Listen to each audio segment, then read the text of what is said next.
श्री शिवाय नमस्तुभ्यम। महाराज, जैसा कि आप सभी जानते ही हैं कि आज है सावन मास की शिवरात्रि और आज हमारे द्वारा जो पूजन करवाया जाएगा वो शाम 7 बजे से रात्रि 8 बजे तक होगा। अब महाराज, जैसे ही ये पूजन होगा सभी भक्तों के मन ये प्रश्न जरूर आएंगे कि आखिर इस पार्थिव शिवलिंग का विसर्जन कैसे करेंगे और कब करेंगे, और जो हमने पार्थिव शिवलिंग पर जो भी सामग्रियां चढ़ाई हुई थी उनका क्या करना है, जो हमने प्रसाद के रूप में मिठाई रखी थी तो इस प्रसाद का क्या करना है, और जो हमने फल वगैरह चढ़ाए थे उनका हमें क्या करना है। ये सभी तरह के जो प्रश्न हैं ये आपके मन में इस पूजन को करने के बाद जरूर से आएंगे। और महाराज, ये प्रश्न भी आपके रहेंगे कि ये जो हमारा पार्थिव शिवलिंग है हमें इसका विसर्जन सही विधि से कैसे करना है। क्या ये विसर्जन हमें आज रात में ही करना होगा या सुबह भी कर सकते हैं? तो इस वीडियो में आप लोगों को पार्थिव शिवलिंग के विसर्जन से जुड़ी हुई सारी जानकारी मिल जाएगी। साथ ही महाराज, पूजन करते समय आपने पार्थिव शिवलिंग के ऊपर जो भी सामग्री चढ़ाई हुई होगी, सामग्री का क्या क्या करना है, हम वो एक एक करके आप लोगों को इसी वीडियो में बताएंगे। तो महाराज, आप सभी को आज रात्रि 7 से 8 बजे तक आपने जो मिट्टी के शिवलिंग बनाए थे उन्हीं का पूजन करना है। अब इस पूजन के बाद आपके मन में सबसे बड़ा प्रश्न यह होगा कि अब हम इसका विसर्जन कैसे करें। तो विसर्जन करने के लिए सबसे पहले तो आपने किसी एक बड़े से पात्र में पार्थिव शिवलिंग को बनाया होगा, उसके अंदर आपने पार्थिव शिवलिंग का पूजन किया होगा। तो देखो, सबसे पहली चीज हमें यह जानना है कि हम इसका विसर्जन करेंगे और कब करेंगे। क्या रात में ही हम पूजन के बाद विसर्जन कर देंगे या सुबह करेंगे? तो देखो, इसका सबसे अच्छा और सही जवाब अगर आपको जानना है तो पिछले साल पूजन के बाद हमने कहा था कि आप लोग जो है अगले दिन सुबह सुबह जो है इसका विसर्जन करना। लेकिन भक्तों, इसी के साथ हमने यह भी बताया था कि अगर आप लोग चाहो तो इस पार्थिव शिवलिंग का विसर्जन रात्रि में ही कर सकते हो। लेकिन महाराज, एक बात का ध्यान देना कि आपने सावन शिवरात्रि की इस विशेष पूजन को किया है और विशेष पूजन को करने के बाद आप अपने इस पार्थिव शिवलिंग का एकदम से विसर्जन कर देंगे तो आपकी जो पूजन वाली जगह है वो खाली, एकदम से खाली सी दिखेगी और आपका मन भी अच्छा नहीं रहेगा। इसलिए हम तो आपसे बस यही निवेदन करेंगे कि आप इस पार्थिव शिवलिंग का विसर्जन रात्रि में ना करके सुबह सुबह करेंगे तो ज़्यादा बेहतर रहेगा, क्योंकि आप लोगों के पास पूरी रात रहेगी पूजन के बाद कि आप अपने इस पार्थिव शिवलिंग के पूजन को अच्छे से बैठकर देख सको, भगवान शिव जी से अपनी मनोकामना बोल सको। तो एकदम से आप लोगों को पार्थिव शिवलिंग का विसर्जन नहीं करना है। लेकिन अगर आपकी इच्छा है हमें तो रात्रि में ही यह विसर्जन करना है, तो आपको जैसे ही आज रात्रि 8 बजे के बाद पूजन का समापन होगा तो उसके तुरंत बाद आपको पार्थिव शिवलिंग का विसर्जन नहीं करना है। यानी कि महाराज, जैसे ही आज रात्रि 8 बजे आपकी पूजा पूरी होगी तो 8 बजे से लेकर 9 बजे तक 1 घंटे तो आप अपने इस पार्थिव शिवलिंग को अपने घर में रखना। यानी कि जो आपने पूजन सामग्री रखी हुई है, जहां पर आपने इसका पूजन किया हुआ है, वहीं के वहीं रखे रहने देना। अभी किसी भी सामग्री को मत उठाना। तो कम से कम आधा 1 घंटा तो आप इसे अपने घर में रखना और इसे निहारना, देखना कि आपने पूरे साल में एक बार पड़ने वाली सावन शिवरात्रि के दिन कितनी विशेष पूजन करी है। और बाकी जो लोग सुबह विसर्जन करने वाले हैं तो उनके पास पूरी रात रहेगी, वो अपने इस पार्थिव शिवलिंग को देखकर मन को आनंदित कर सकते हैं। क्योंकि इस पूजन को करने के बाद महाराज, मन में जो खुशी मिलती है वो वही लोग जानते हैं जो लोग इस पूजन को करते हैं। तो सबसे अच्छा समय तो सुबह का ही रहेगा पार्थिव शिवलिंग के विसर्जन का, जो कि हम आगे आपको बताने वाले कि सुबह में किस समय आपको पार्थिव शिवलिंग का विसर्जन करना है। लेकिन रात्रि के समय कर रहे हो तो एकदम से मत करना। 8 बजे जब पूजा पूरी होगी तो कम से कम आधे से 1 घंटा आप इस पार्थिव शिवलिंग को वहीं पर रखे रहने देना जहां पर आपने ये पूजन की है। और जो लोग पार्थिव शिवलिंग का विसर्जन सुबह कर रहे हो तो सुबह देखो, ब्रह्म मुहूर्त से लेकर आप सुबह 5 बजे, 6 बजे, 7 बजे, 8 बजे या 9 बजे तक जो है आप लोग इसका विसर्जन आराम से कर सकते हो, पर ज्यादा देरी मत करना है। वैसे तो आप लोगों को जो है सुबह 7 से 8 बजे तक जो है इसका विसर्जन कर देना है।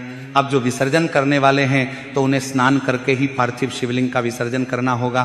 तो देखो, जो लोग रात्रि में विसर्जन करेंगे तो आप ऐसे ही कर सकते हो पर अगर सुबह विसर्जन करोगे तो आप लोगों को नहाकर विसर्जन करना पड़ेगा। तो सुबह जल्दी उठकर स्नान करके फिर आप इसका विसर्जन करना। अब आप चाहे विसर्जन रात्रि में करो या सुबह करो, पर विसर्जन की जो विधि है वह एक सी रहेगी। विसर्जन की विधि में कोई भी बदलाव नहीं रहेगा। पर उससे पहले हम लोग ये जानते हैं कि हमने पार्थिव शिवलिंग का पूजन किया। इस पार्थिव शिवलिंग के पूजन के बाद उस समय जो है इसके ऊपर बहुत सारी सामग्री होगी, बहुत कुछ हमने चढ़ाया होगा, क्योंकि जो पूजन सामग्री है जो हमारे द्वारा बताई हुई है वह सारी हमें इसी पार्थिव शिवलिंग के ऊपर यहाँ पर चढ़ाने के लिए बताई गई थी। तो हम आपको एक एक करके बताते हैं, उसके बाद इसका विसर्जन कैसे करना है वह बताते हैं। तो सबसे पहले जो आपने एक लोटा जल या अभिषेक के लिए जो जल चढ़ाया होगा वह जल भी आपका इसी पात्र में होगा। तो उस जल को भी आप लोगों को जो है जहाँ आपने पूजन किया है वहीं पर रखे रहने देना है। उसके बाद में कमल गट्टे। तो देखो कमल गट्टे ऐसा है कि अगर आप कमल गट्टे अपने पास रखना चाहते हो तो रख सकते हो, पर आप लोग चाहो तो इसका भी विसर्जन कर सकते हो। शिवलिंग के साथ में 5 कमल गट्टों का भी विसर्जन हो जाएगा। उसके बाद में महाराज 21 गेहूं के दाने जो आपने इस पर चढ़ाए हुए होंगे उनका क्या करना है, तो उसका भी आपको विसर्जन करना है। उसको भी आप लोगों को बाहर नहीं निकालना है। विसर्जन करने का मतलब है कि शिवलिंग के साथ में आप लोगों को 21 गेहूं के दाने का भी विसर्जन कर देना है जो आपने चढ़ाए हुए होंगे, क्योंकि उस समय ये सारी सामग्री आपकी इसी की शिवलिंग के ऊपर चढ़ी हुई होगी।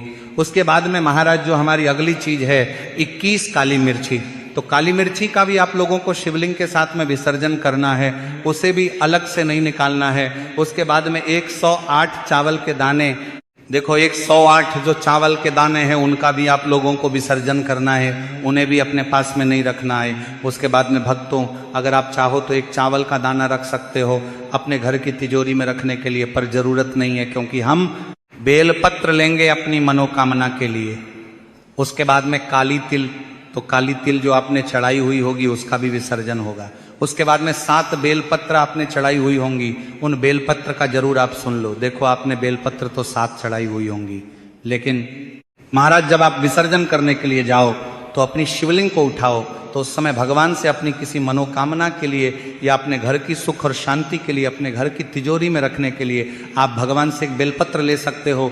या रोग मुक्ति के लिए आपको किसी को खिलाना है, घर में कोई व्यक्ति बीमार है तो उसके लिए बेलपत्र चाहिए, तो आप इन 7 बेलपत्र में से एक बेलपत्र भगवान से आज्ञा लेकर ले सकते हो, उसमें कोई दिक्कत वाली बात नहीं है। तो महाराज सिर्फ एक बेलपत्र ले सकते हो, सारे नहीं लेना है, बाकी जितनी 6 है बेलपत्र बची हुई होगी उनका आपको विसर्जन करना है। और अगर बेलपत्र नहीं लेना चाहते हो तो 7 बेलपत्र का विसर्जन ही करना है। अब शमी पत्र की बात करें तो महाराज शमी पत्र आप सभी लोगों के घर के सदस्यों को एक एक अपनी तरफ से चढ़ाना है।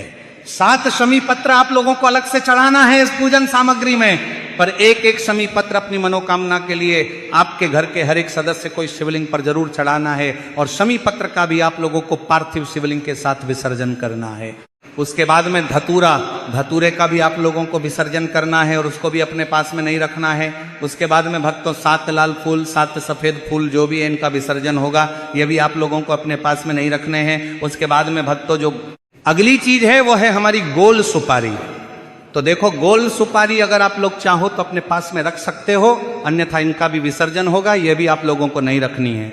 उसके बाद दूध, दही, घी, शहद, शक्कर, ये जो पंचामृत आपने बनाया होगा तो इसका अगर आप चाहो तो प्रसाद के रूप में थोड़ा सा पंचामृत ले सकते हो, अन्यथा इस पंचामृत का भी जो है इस पार्थिव शिवलिंग के साथ में विसर्जन होगा। उसके बाद अबीर गुलाल का भी विसर्जन हो जाएगा। रोली और मौली ये तो आपने शिवलिंग पर लगा ही दिया होगा, यानी कि तिलक कर ही दिया होगा, शिवलिंग पर लगा ही दिया होगा, तो इनका तो अपने आप ही विसर्जन हो जाएगा। उसके बाद में पीला चंदन, लाल चंदन जो है उसका भी विसर्जन हो जाएगा। उसके बाद में दीपक, तो ये बहुत जरूरी चीज है।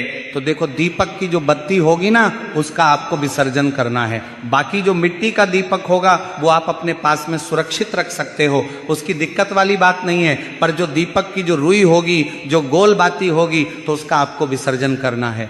उसके बाद में महाराज कपूर से आप लोग आरती करोगे। उसके बाद में लौंग और इलायची को भी आप लोगों को विसर्जन करना है, ये भी अपने पास में नहीं रखना है। उसके बाद में जनेऊ, देखो जनेऊ का भी आप लोगों को विसर्जन करना है, पर अगर आप लोग चाहो तो ये 2 जनेऊ जो आपने चढ़ाए हुए हैं इन्हें अलग अपने पास में भगवान के लिए रख सकते हो, क्योंकि इनका आप विसर्जन करोगे तो ये वहीं के वहीं पड़े रहेंगे, इनको कुछ नहीं होगा। तो 2 जनेऊ जो आपने चढ़ाए हुए होंगे उनको आप अपने पास में रख सकते हो।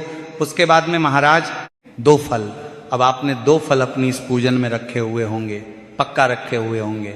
अब देखो शिवलिंग पर रखी हुई कोई भी चीज़ आप जानते हो कि वह हम अपने लिए प्रयोग में नहीं ले सकते, या आपने हमेशा सुना होगा, इसलिए महाराज अगर आप चाहो तो 5 फलों में से कोई एक फल प्रसाद के रूप में अपने पास रख सकते हो, अन्यथा आप ये जो 5 फल है ये आपको नंदी बाबा को खिला देना है। किसको खिला देना है? भगवान शिव जी के प्रिय, भगवान शिव जी के सामने जो बैठते हैं नंदी बाबा, उनको जो है, जो आप लोगों का 5 फल है वो आप खिला सकते हो। आप अपने पास में एक भी मत रखना, प्रसाद के स्वरूप भगवान से आज्ञा लेकर आप एक फल रख सकते हो। बाकी जितने जो आपने पूजा रख में 2 फल चढ़ाए थे वह सारे आप नंदी बाबा को खिला देना। अब पान के पत्ते की बात करें तो पान के पत्ते का भी आप लोगों को विसर्जन करना है, वो भी अपने पास में नहीं रखना है। उसके बाद में महाराज मिठाई, तो देखो मिठाई की बात करें तो मिठाई में आपने जो भी बनाया हुआ होगा तो उसका कुछ भाग प्रसाद का आप अपने पास में रख सकते हो। बाकी सारा नंदी बाबा को खिला लेना, यानी कि बैल को खिलाना है। तो शिवलिंग पर रखा भोग स्वरूप मिठाई भी बैल को खिलाना है और फल भी बैल को खिलाना है। आपके घर में जब सुबह के समय बैल आए या गाय आए, गाय को वैसे खिला सकते हो, पर बैल को खिलाओगे तो ज्यादा बेहतर रहेगा। तो बैल आए, नंदी बाबा आए, तब उनको खिला देना। ये सारी सामग्री जो आपने प्रसाद के रूप में शिवलिंग पर चढ़ाई हुई होगी, उसके बाद में धूप बत्ती अगरबत्ती आप जानते हो उसका, तो अपने आप विसर्जन हो ही जाएगा। उसके बाद में महाराज आपको क्या करना होगा इस पार्थिव शिवलिंग का? तो जब आप पार्थिव शिवलिंग उठाओगे तो इसके अंदर जो है बहुत सारा जल, पंचामृत की जो सामग्री है वो रह जाएगी। तो आपको इस पार्थिव शिवलिंग का तो विसर्जन करना ही है, पर इसके साथ में जो आपका जल बच जाएगा, इस पात्र के अंदर शिवलिंग जहां पर आपने रखा हुआ होगा उसके पात्र के अंदर बहुत सारा जल होगा और आपकी सामग्री होगी, उसका भी आपको जो है किसी वृक्ष के नीचे विसर्जन कर देना है, या इस जल के अंदर पहले विसर्जन करना है, फिर किसी वृक्ष के नीचे जाकर विसर्जन आप लोग कर देना है।